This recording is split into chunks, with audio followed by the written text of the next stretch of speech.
everyone, and welcome to AMC Movie Talk for movie fans. I'm Christy Kennedy, and this is the show where we bring you the day's biggest movie news, and of course, we give you insight into what it all means. Joining me, as always, is AMC Movie News Senior Editor, Mr. John Campea. Greetings and salutations, folks. Welcome to the best damn movie-related show on the internet, coming to you live from the Stream.tv studios here in Hollywood, California. And look, I just want to clear something up. Yesterday, when I did the big LOB Legion of Boom shout-out, people thought that I was implying that I was rooting for the Seattle Seahawks in the Super Bowl. Let me be very clear. I am absolutely rooting for the Seattle Seahawks in the Super Bowl. Love Peyton Manning, but go Seahawks, go. We also have joining us our AMC Movie News entertainment correspondent, Erin Darling. Good morning, guys. Good to see you again. And back by popular demand, not sick anymore, our AMC Movie News editor, Mr. Dennison. I'm still a little bit sick, but I have to say, I'm rooting for the Broncos. Yeah, it's hard not to root for Peyton. And we also have joining us, full table today, the director of the upcoming film, The Death of Superman Lives. What happened, Mr. John Schnepp? What's up? You're going to hear these guys coughing through the whole show. Campea's going to have a lozenge in his mouth. You're going to hear this clickety-clackety. Yeah. Just get ready for some sniffing nasal fun. All right, guys, we have an all-mailbag show today, so we're going to start off with the first question from Nate Carroll, who writes, "Hello, children of AMC. I was wondering if you have any reservations about Mark Hamill, Carrie Fisher, and Harrison Ford being in the new Star Wars trilogy. My assumption is that they might not be the best actors on set after hearing about some of the people who have supposedly auditioned.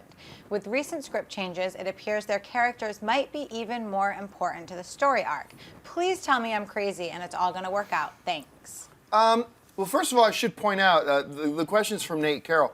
On yesterday's show, I did that at the opening. I did that little LOB Legion of Boom shout out, which is, of course, was the Legion of Boom is the secondary for the Seattle Seahawks defense. Anyway, so I got an email last night from Nate Carroll, who just happens to be an offensive coach of the Seattle Seahawks and son of the head coach, Pete Carroll. So he actually emailed me last night and said, "Hey, thanks for the shout out to the LOB. And by the way, I got a question." And he gave us this question about Star Wars. It's something we really haven't talked about. But the reality is that aside from Harrison Ford, the actors in the big three, Carrie Fisher, Mark Hamill, didn't exactly go on from Star Wars, my most beloved film franchise of all time. They didn't exactly go on from Star Wars and have what you would call stellar Hollywood red carpet careers. I mean, Mark Hamill's probably always going to now be best known, other than Luke Skywalker, will always be best known for doing voice work, specifically for the Joker for a number of years, in the Batman animated stuff. And it's true. Looking down the rumored list of people who may or may not appear in the next Star Wars film, Carrie Fisher and Mark Hamill are not the best actors on those lists. But they are Mark Hamill and Carrie Fisher. They are Luke Skywalker and Princess Leia. So the point almost becomes moot. I actually think it'll be fine. I think J.J. Abrams, as a director who works with actors, J.J. always does seem to get really good performances out of his actors. Looked at any of his TV shows, any of the films he's directed, and even the movies that I haven't really liked, like I didn't really like Super 8. But the performances he got out of all of his child actors, all of his adult actors, were all pretty darn solid. And so even though, Mark Hamill and Carrie Fisher may not be on their own the strongest thespians in the world, I think in the hands of a J.J. Abrams, I think he's going to do a great job with them, and I think he'll get a solid performance out of them that he needs for the movie. Anyway, Dennis, how do you see this? Yeah, I think they're going to have a larger role than originally anticipated, but still, it's not going to be a huge, they're not going to be the stars of this next trilogy. The rumors are going, remember, rumors. Speaking of rumors, we should say there's been no official word from Disney or anybody that these three are even going to be in the film. Yeah.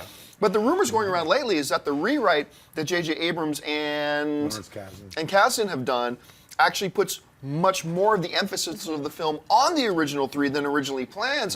They may be going in that direction. Yeah, but I think emphasis means their characters are more important into what the story is, but I don't think that means that they're going to be leading the film. I don't think Han Solo, Luke Skywalker, and Princess Leia are going to be running around killing people. I think they're just kind of I think they're going to be mentors to whoever they cast as But they're going to be more than like a rocking chair. No, like, no. I was a Jedi. No, but I just don't see them as the lead characters. And yeah, I think they're good enough. And what you're saying about J.J. Abrams is I think the key thing. He brings out really good performances, especially Super 8. I didn't love it, but I liked the movie. The child actors are some of the hardest people to get performances out of. Yeah. And he got some great performances. Yeah. And so I think the key is J.J. Abrams doing that, versus if George Lucas was directing this next trilogy. We saw what he did with stellar actors like Natalie Portman, Ewan McGregor.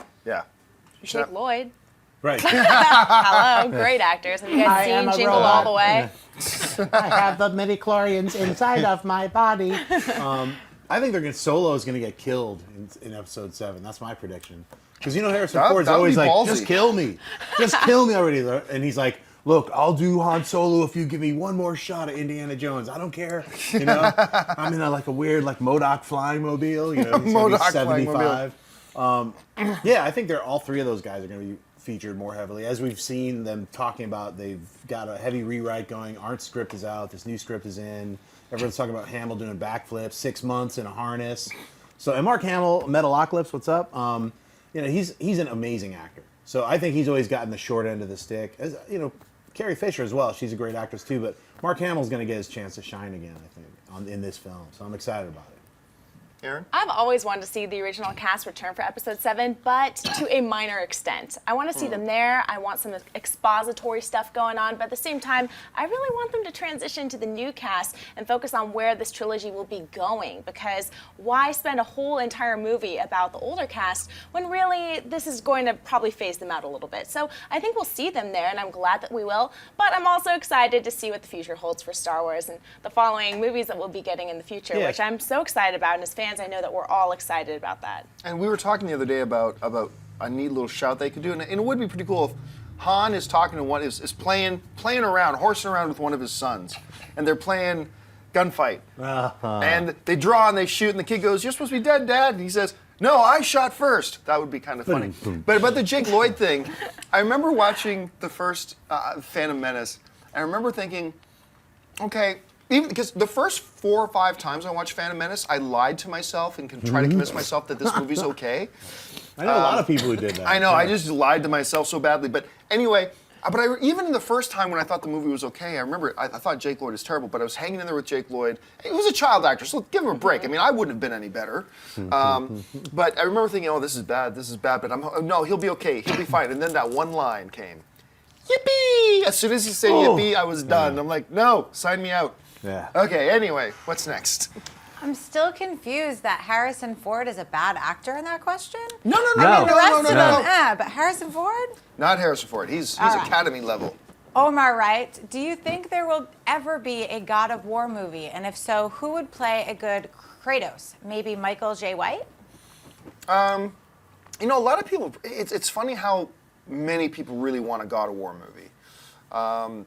And the question about who could play that lead character. I know The Rock's been brought up. I know Vin Diesel's been brought up a lot.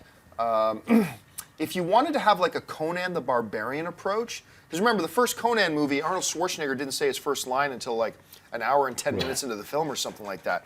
If you want to take that type of an approach, you could get a Dave Bautista would be pretty good, who's going to be in Guardians of the Galaxy coming up, now back in the WWE. I think there's a lot of different directions you go, but I think you'd have to answer that first question about what kind of character is this? Is this going to be a Conan the Barbarian Terminator type of character that it's all physical charisma and not a lot of dialogue, not a lot of acting required? Or are you going to go more dramatic and intense into the narrative, in which case you got to shift your expectations a bit?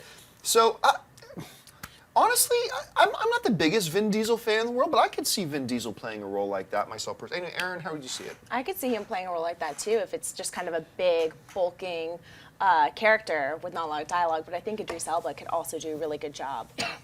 Yeah. Well, that's the thing about Elba's one of those names you could throw out for anything. It's true. Anything. Idris Elba and Peter O'Toole. Right. Anyway. I like The Rock or Jason Momoa. I think Jason Momoa would be a good choice for that too, yeah. I read somewhere where the creator of God of War said he'd like Jimon Hansu. So. He's a world-class actor. Yeah, he's great. And actually, he in the past 5, 6, 7, 8 years, he's really bulked up too. He's a big dude. He was in that one MMA movie. What was it, Never Back Down, or something like that, or Never Give Up, or Keep on Trying, I or don't Yay, know. Let's Give It a Second Chance. I can't remember the name of the film. I like but- all those titles. That should be one really long title to some strange, freakish independent film. I would go with an unknown. You know, because I don't Yeah. think the God of War is going to have that much dialogue. Try casting some crazy ripped freak out person who can actually has a little bit of acting ability, just like Arnold back in the day. You know, But there are unknowns in this town with huge talent. I mean, so you can go unknown and get a great actor that's what at I'm the same saying. I time. think Yeah. going unknown and then surrounding, because he's not going to have a lot of dialogue, like the tears and lamentations of the women. You know, it's like Arnold's had like 7 or 8 lines of dialogue in the whole Conan movie, literally, and he was great in it. I love Conan the Barbarian. So the original one. So yeah, I'd go with an unknown. Some people in the chat board are saying Nick Cage For everything. Yeah. for everything. Every role in God of War, I would see that. I love movie. some Nick Cage Yeah, all that the would time. be fantastic. All right, what's next? Your chat roll is going much faster than I am. I'm very jealous. Patrick writes, do you think we'll be seeing a Prometheus 2 anytime soon? I feel like Ridley keeps running onto new projects and none of them involve Prometheus. What do you think? Yeah, it's weird. People keep suggesting that Prometheus 2 is coming. It's coming. But then every other day we're hearing about a new project that Ridley's got going on. I mean, he's got the Exodus thing going on, and then just last week or 2 weeks ago we talked about the next project he announced after that already. Right. So we're now minimum talking 6 years. If he's going to do Prometheus 2, we're talking like 6 years down the He'll road. be 81 in 6 Wow. years. And they keep insisting on talking about Blade Runner 2 as well, which I also don't think is ever going to happen. Well, that's going to happen when they clone Ridley Scott, and he's going to be like a Nexus 7. He'll be like the Android director. That'll be in 2028. His consciousness gets transferred into a Yeah, tablet. 2028 when Batman versus Superman comes out. That's when Blade Runner Isn't that 2. the plot of Transcendence? Wally Pfister's Transcendence? Yeah. He'll become like an iPad program. It'll be the iRidley. Anyway, Dennis. I liked Prometheus, so I mean, I'm not one of the people that hated on it, so I would like to see a sequel. Maybe it'll happen. I mean, his last movie didn't do so well critically or financially, so Was a counselor? That was not a good movie. so maybe, you know, if there's a couple more flops, he'll head back to Prometheus I it like made it. Prometheus too. A lot. I mean, it so. cost 130 million. It made over 400, so it was made some money. I differ from you guys. I thought it was a terrible film. Anyway, Aaron, what do you think? Well, I mean, this is an interesting project because it was announced in 2012, re-announced in 2013. They brought in a new writer, Damon Lindelof left, so it's kind of confusing even to keep track about what's going on with the status of this movie. But do you guys think it'd be possible to create Prometheus 2 without Ridley Scott involved? Sure, they did it with Aliens too. They had James Cameron. You know, Because if why that's not? the case, then sure, why not? I think it's in the future. I think you're absolutely right. Here's the catch to that, though. I think the studio was really riding a lot on I think Ridley, the director of films outside of the movie nerd sphere, is really not important to most moviegoers. Right. But I think the studio rode the fact that it's Ridley Scott returning to sci-fi, returning to aliens, that aliens universe, blah, blah, blah. I think they might be hesitant to go back to Prometheus without a Ridley Scott. I think, honestly, we're more likely to see another Aliens film before we're going to see a Prometheus 2. Well, when you're talking about writing that whole Ridley Scott coming back to Aliens, I asked people, you know, before the movie came out that were just my friends that are casual moviegoers. None of them knew it had anything to do with aliens. So I think that was part of the issue too, in terms of the marketing. Because they kind of were like, well, it was a terribly marketed Well, film. it's like the whole Khan thing for Star Trek Into Darkness. They were hiding the fact. Hiding their biggest marketing point. Exactly. So Yeah. I think that was a problem. All right, what's next? Anthony Noble writes, I'm going to make this short and sweet. What do you think about the Denzel Washington rumors being Jon Stewart as the Green Lantern? Personally, Jon Stewart is my favorite Green Lantern, and I think it would bring in an even more of a diverse crowd to watch this movie. But I thought I'd ask you if you heard anything about this and your opinion anyway. Thanks again, and keep up the good entertainment. I think we kind of addressed this before once. Well, there's two things for me personally, and this is just my personal preference. And since you're asking the question, I'm going to give you my personal opinion. I don't want a Jon Stewart Green Lantern. I don't want a Kyle Rayner Green Lantern. I don't want a Guy Gardner. Guy Gardner Green Lantern. to me, there is one Green Lantern. I mean, obviously in the comics there are many Green Lanterns, but to me, the quintessential Green Lantern is Hal Jordan. That's why they went with him the first time, and that's why I think they're going to stick with him moving forward. Now, that being said, if they did go forward with a Jon Stewart Green Lantern, do you start a brand new superhero franchise with a 60-year-old actor? Denzel Washington is 60 years old. It's not even, it'll be like 65, because they're not going to get to him. Yeah, by the time you get around to it, he's going to be 63, 64, 65. Do you start a brand new, superhero action genre series with a 61, 62, 63, 64-year-old actor, even one as godlike as Denzel Washington? I'm not so sure that you do that. I think Ian McKellen is one of the great actors in the world today. He's fantastic, but I don't want him playing the Flash.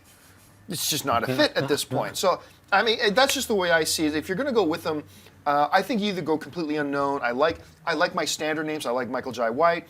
I like Chiwetel Ejiofor. I like Idris Elba. I think there's a lot of younger African American actors in the business today who could play that role if you were going to do it. Anyway, Aaron, how do you see it? I agree with you completely. I would love to see someone a little bit younger take on that role, but I do love me some Denzel, and he's always amazing in everything he does. So I think we'll have to wait and see, but I would like to see them go younger if this is in the cards at all. See, what he would do is he would create a brick wall with his thing and yell at little kids to stay off his lawn. That would be awesome. Anyway, Schnapp, how do you see it? Yeah, I mean, I remember when we were talking about that a couple of weeks ago. I think the age thing is definitely the barrier to bring in Denzel Washington, but why not? You could do a Narf. Remember that weird Green Lantern who's like a half dog creature from the Justice League? He was like, I'm hungry. He was like right after Guy Gardner. Come on, guys. No, blank. Narf, the dog Green Lantern. Anyway, that's who I would go with. They got Rocket Raccoon. He needs a friend on Earth. So just forget about Jon Stewart and what's the original guy's name again? Hal Jordan. He already had his shot. He's out. He's out. Dennis? I mean, I wouldn't mind a Jon Stewart Green Lantern, but Denzel Washington would not be the right person to start that franchise with. I would go with Chiwetel Ejiofor or Idris Elba. It just makes more sense. Agreed. All right, what's next? Tyler S. writes, how come a Michael Jackson biopic hasn't been made yet? I mean, Johnny Cash, John Lennon, and Ray Charles have one, and news of a Freddie Mercury biopic is on the way. Is an MJ biopic movie just too difficult? And if one was made, would two actors have to play him because of his skin disease? Thanks, and bring on the filthy. I don't think you'd ever have to worry about two actors. I mean, the makeup. I mean, that's what Hollywood is. I mean, they turn people into different things all the time. So that's not really the issue. I believe, and this is just me speculating, that the big problem with trying to produce a Michael Jackson biopic right now is how do you approach it? Because there is some very diverse opinion about Michael Jackson, especially when it comes to the child stuff. Now, I've seen a lot of stuff to suggest that all the child stuff was a bunch of bull. I've read a lot of stuff that suggests maybe there's some validity to the child stuff, whatever. But it makes it a very difficult proposition for a producer at this point to say, let's make a Michael Jackson biopic. Do you just clean wash it and make it great, in which case it's going to put off a lot of people? Do you try to throw in a little bit of the more controversial stuff, in which point it'll turn off an awful lot of people? Who would you actually have to get the rights from to make that movie, and how much say would those people have in how you make it, which I'm going to guess is probably someone in the Jackson family, in which case it's going to be nothing but sunshine and candy canes. So as a producer, this would be a really tricky project to make at this point. I don't know how you proceed. Maybe in 20 years, once we have a little bit of hindsight, but I don't know. Dennis, how would you approach it? Yeah, I mean, I think it's pretty soon. I mean, all of the people that he listed, Michael Jackson's the person that died the most recently. Yeah, that's true, yeah. And also, what you're saying about the controversial aspect, I think that's the biggest roadblock, because if you do a movie and you don't even touch on it, people are going to be like, what the heck is this? Yeah. And then the other way around, you're not going to get approval. I'm sure maybe his daughter, Paris or something, has the legal rights to his name or something like that, or the estate of Michael Jackson. They're never going to approve anything that even mentions the child allegations. They wouldn't even have a scene with a child in the shot. Yeah. Right. In anything, yeah. So yeah, I think that's the biggest problem. So I'm thinking maybe later on, but maybe not even then. Schnapp? I would go see Blanket, the movie. I would pay top dollar, D-box, IMAX to see Blanket the movie. If I was a producer right now, I would hire Oliver Stone. I'd say, start writing that script. I will pay you a lot of money. We are not ever going to make the movie. You're going to walk away in about 5 years because it's going to be too controversial. And then I think it's all about stalling right now for a Michael Jackson biopic because things still have to get sorted out. You're right. I mean, you're not going to make a movie that's all like, oh, look at Michael Jackson, I'm off the wall, and not refer to the weird child allegations. You can't. You can't not refer to that. Yeah, and some people may point out, understandably so, well, Ray Charles had a dark side, Johnny Cash had a dark side. Yeah, but their dark side is a part of what made people love them so much. Yeah. That is a whole part of the image of who they were, that bad boy thing. Right. Child allegations? Yeah, there's a difference between what they did versus, I Right. mean, that's What he was allegedly what saying. he allegedly Right. did. Yeah. People, like, when people go to prison, even the people who are murderers aren't get upset at people Yeah, who are creepy sleepovers and red wine for children. I mean, that's weird already, and that's a proof. That's not even an allegation. That's real. Yeah, that's which not which led to the allegations. right. But yeah. that's a real thing. He had sleepovers with little children hugging them and having wine. with them, Michael laughing. Jackson. He was a little kid though. He was a kid-minded, so that a lot of people are like, yeah, that makes sense. He was living in his little fantasy land. That's because he had a bad childhood. So a lot of those things can be touched upon and made in the biopic, and wouldn't be like, allegations. Those are truth. That's truth. But I don't think they'd even want to touch on that. Oliver Stone would call it Michael Jackson, aka Jesus Juice. Oh my gosh. Aaron? Also, at the time of his death, he was surrounded by a lot of unanswered questions, and a lot of these things were currently under investigation, and there's a lot of questions that still remain about his life and even about how he died that haven't been 100% resolved. Yeah. And I think we have to wait a little bit to get a better idea of what we would want this biopic to look like or who would produce it. Well, I mean, I was But- going to say, let me just cut in really quick. How Sure. he died, though, is now the doctor's in jail. The doctor's, he was yeah. he was killed by pharmaceuticals. So we know that he was an addict, Mm-hmm. and out of control, and no one was helping him. So I'm sorry, go ahead. Thank you. Thank you for the clarification. But also, if you guys have seen The Jacksons' American Dream, which was a miniseries on TV a couple of years ago, I think in the 90s, it was actually done really well, and it focused more on the Jackson 5 and that part of history of his life. But I thought that was awesome, and that would be a great way to tell the story if they want to approach it from a wider angle. All right, what's next? Isabel Beaton writes, Dear sons and daughters of AMC Movie Talk, I saw Disney's Frozen when it was in the theaters, and since everything I have seen says it was amazing, I was wondering if you think that Disney will make a sequel. Thanks and keep up the good work. Whenever a movie makes the kind of insane money that Frozen, and trust me, Frozen blew away any expectations that even Disney had. And it continues to make bank. I mean, they're just laughing all the way to the gold mine with this one. Whenever you get a film that makes that kind of money, you have to ask the question, can there be a sequel? Here's what I think, though. Frozen, and everybody knows who watches the show, I adored Frozen. Loved it. But the main strength of Frozen was not its deep, intricate narrative. It was amazingly charming and likable characters, wonderful music in the thing. Just there was a sense about the film that was just so, it drew you in and you just loved it. But it's not like it had these Twin Peaks-like plot points that you were just riveted to the story of what's happening. How will this unfold? And so I don't really know how you make a sequel out of this, even if you want to. Personally, I don't think Disney's thinking about it. I think Disney doesn't look at it as how can we make another Frozen, but rather how can we make another Frozen-type film. I think Disney's going to look very long and hard at the formula they used to make Frozen, and then how to make another film like it rather than making a sequel. But that's just me. Schnepp, you're the president of Disney. What do you do with Frozen at this point? Do you sequelize it or do you not? First, as the president of Disney, I would have to see Frozen, which I have not. But the president of Disney right now, maybe he hasn't seen it yet, so I'd be like, hey, kid, all these kids and adults really love Frozen. It's hit something that maybe some of our other releases have not. Let's dissect it. Let's see, let's go point by point. Like, what made Frozen a hit? And then, wrap it around another story. Like, was it like the kind of music that it was? Was it the mix of like, we have a little goofy snowman and real humans in their drama, but the snowman's the comedy relief? I mean, is the nut job like Frozen? I haven't seen either of them, but it's like, does the nut job have a bunch of songs? Is it going to be a big hit like Frozen? Probably not, So it's like, if you look at hits and how Hollywood, takes certain kinds of movies and then replicates them, but with minor changes and sometimes big changes. But within that, it's still kind of the same kind of package that you're redelivering. I mean, that's what, as the president of Disney, I would look at as like, hey, how can we take this that everybody seems to really like and not just make a Frozen 2, but let's go to Hawaii. You know what I mean? In this, Frozen 2 could be in Hawaii. Yeah, coconuts. Yeah. The person in this room who saw Frozen long before any of the rest of us did is actually Crystal Lee, and I know Crystal Lee liked it. Crystal Lee, would you sequelize Frozen, or would you just let it be?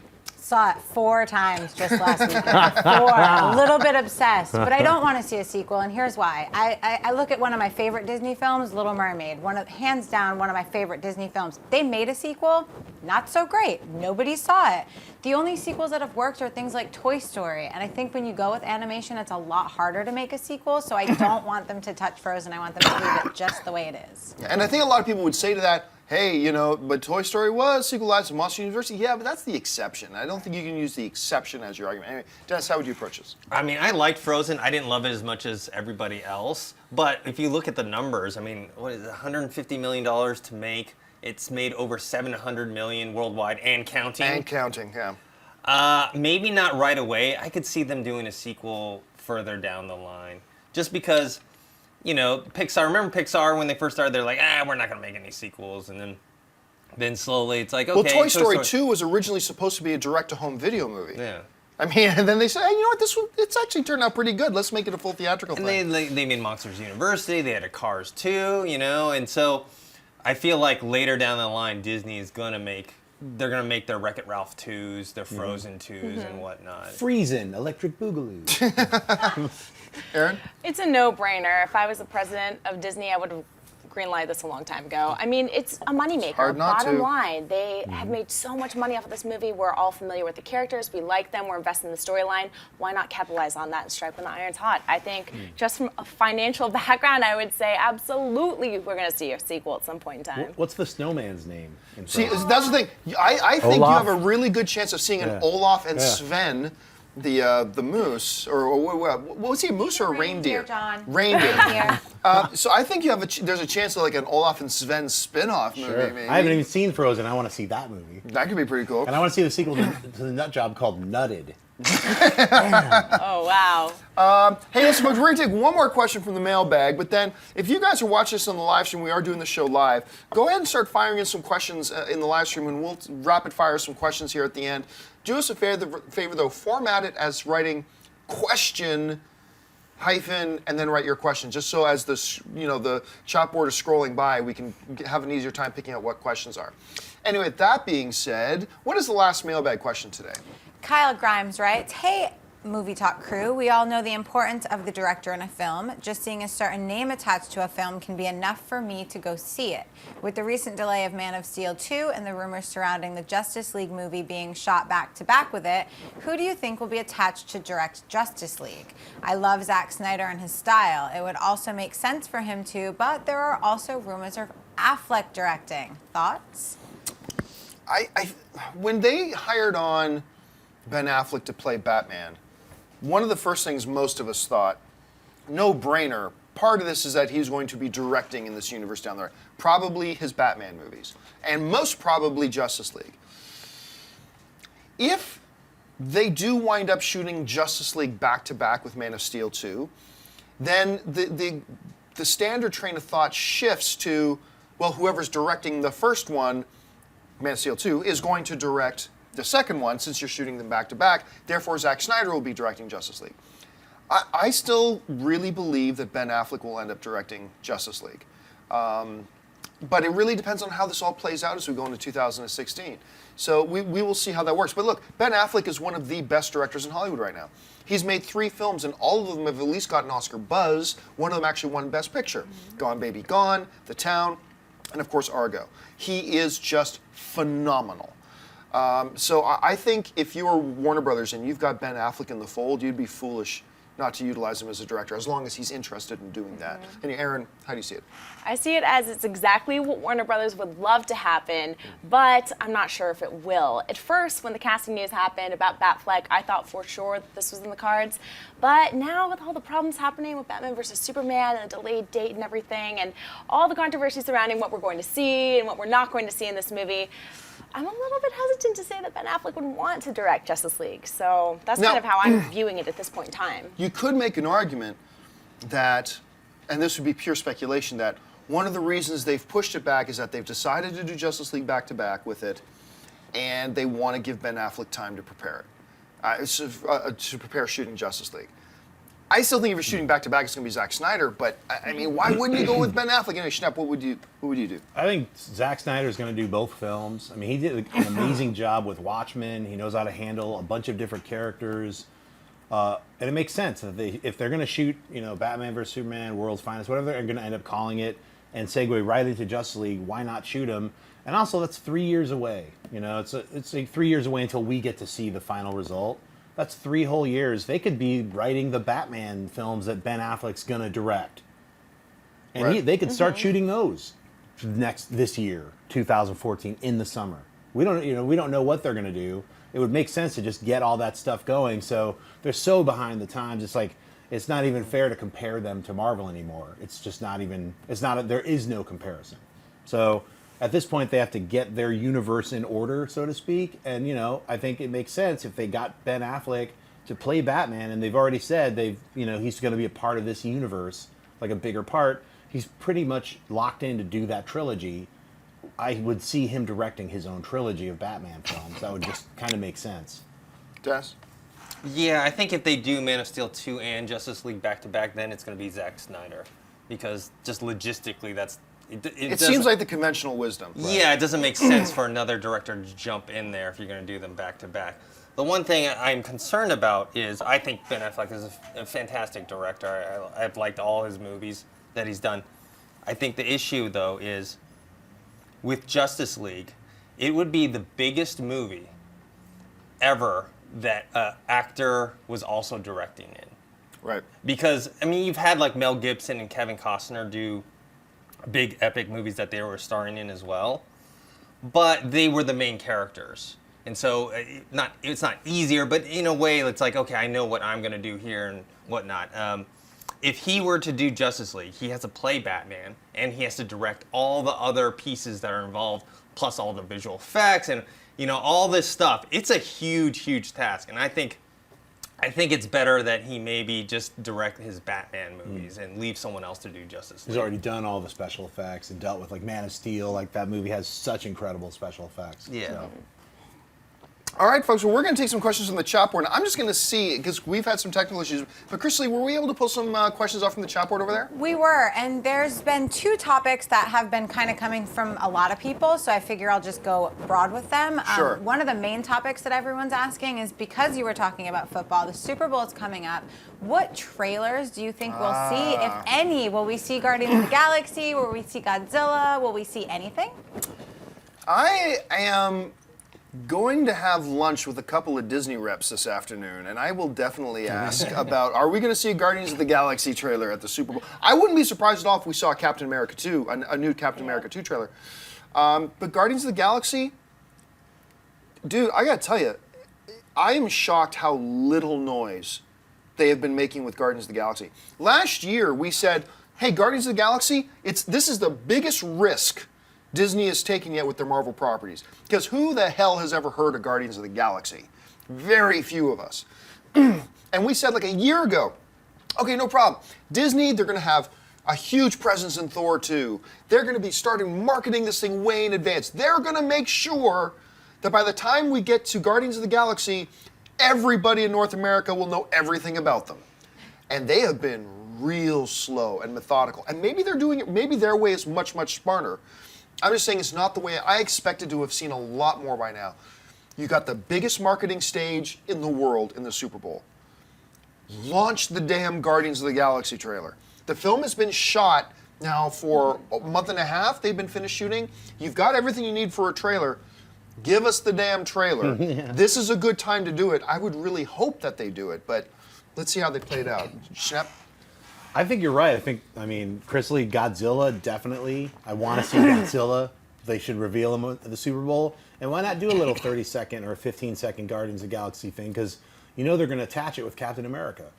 We're going to get that full trailer with Captain America, and that's only a couple months away. And I think they've been pretty clever with their marketing of Guardians of the Galaxy. It's not like something like Captain America where it can be like, coming next year, Captain America, and everybody's going, oh, I know what that is. This is like literally a rocket raccoon. You know, it's like the characters in it, a talking tree. You know, I mean, they're really strange, but really fun and awesome. Like I saw yesterday online, somebody released the cups. Somebody released all the with a artwork Rocket for the- Raccoon artwork. Yeah, and it on was great to see. I was like, okay, so that's what all these characters like look like. You know, I studied all the pictures. I was like, wow, they're all great costumes. I think it's going to be a big smash. I think it's going to be one of those things that just hits people out of left field. Once people get to see that full trailer and be like, what's that? Comes out next month. Bam! Just everybody's going to be talking about it because it's new, exciting, and different. Something totally different than other films that we've already seen or characters that we're all familiar with. So I think, and James Gunn is such a great director. I think it's going to knock it out of the park. So I think they're playing it close to the vest for a specific reason. They don't need to show too much. All right, we're running out of time here, so let's get to that other big topic you said was in there, Chris Lee. Yeah, the other thing that a lot of people have been asking about since the beginning of the show is, will we see a Dungeons and Dragons movie? With Warcraft coming out, do we have a chance to see Dungeons and Dragons now? Well, one of the things I said before about this is, this World of Warcraft movie is really interesting for many reasons, not just because, I love the game and there's some great narrative potential there and it could be a great film. I think all of Hollywood is watching what happens with World of Warcraft very, very closely. I think if Warcraft ends up being a great movie and makes a lot of money, you're going to see this genre, the floodgates open. And I think you're going to hear about a Dungeons and Dragons in the works. I think you're going to hear about a lot of different sword and sandal, sword and sorcery type of films going back into the works. If it flops and fails, no, not for a while. But I think everybody's watching World of Warcraft with a really close eye to see how this one turns out. I shouldn't call it World of Warcraft, it's Warcraft. And see how this turns out. Any of you guys have anything else to add to that? Or? Researching spells, death and decay. Well, I know there's been a lot of issues about who owns the rights to Dungeons and Dragons over the past couple of years, and now I think it's at the point where anyone could make the movie. I mean, not like last time, because really, it was like anyone made the movie. All right, guys, let's all make the movie. But I think Dungeons it's and something Dragons. people have been wanting to make. There's been interest in the property for a long time. So if there's a way to do it and a way to do it well, then I say go for it. Let's make the D&D movie happen again. And let's get Jeremy Irons back. Yes, please. Give it another shot. They're also going to watch my Warcraft. dragons? They're going to watch Warcraft because it's a video game movie, too. Yes, Yeah. They're yes. going to say, okay, is this going to work? And then followed by Assassin's Creed and whatnot. And then maybe God of War will be fast-tracked and all that other Yeah, this stuff. Warcraft movie has a lot of fingers in a lot of different pots. I mean, there's a lot of interest in this film for many different reasons. All right, folks, we've gone over time. Thank you so much for joining us. Listen, great films playing at AMC Theaters right now. Head on over to www.amctheaters.com for your theater, showtime, and movie ticket information. And listen, if you haven't done so already, take a second and click on that subscribe button. Become a subscriber to our AMC Movie News YouTube channel. I want to thank those people who are joining me today. First of all, sitting to my left, our very own Aaron Darling. Aaron, where can people find you online? Twitter, Aaron Nate Darling, Facebook, Aaron Darling fan page, and YouTube, Aaron Ashley D. Thanks so much for tuning in, guys. Mr. Dennis Zen. Dennis, where can people find you online? You guys can find me on Twitter at ThinkHero, on YouTube, ThinkHero Pro. Mr. John Schnepp. Schnepp, where can people find you? Just you can find me at Twitter, John Schnepp, and Instagram, John Schnepp. That's where I'm at. And our host today, Miss Chrisley Kennedy. Chrisley, where can people find you? You guys can find me on Twitter and Instagram at Chrisley and Tumblr on The Movie Chick.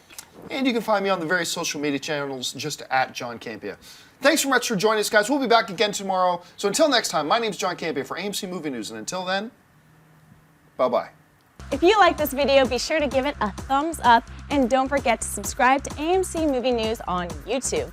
It's free and a great way to stay updated with all the latest movie news and check out our daily show, AMC Movie Talk. Also, don't forget to check us out on Facebook and Twitter to stay in the loop for our special prizes, giveaways, and contests.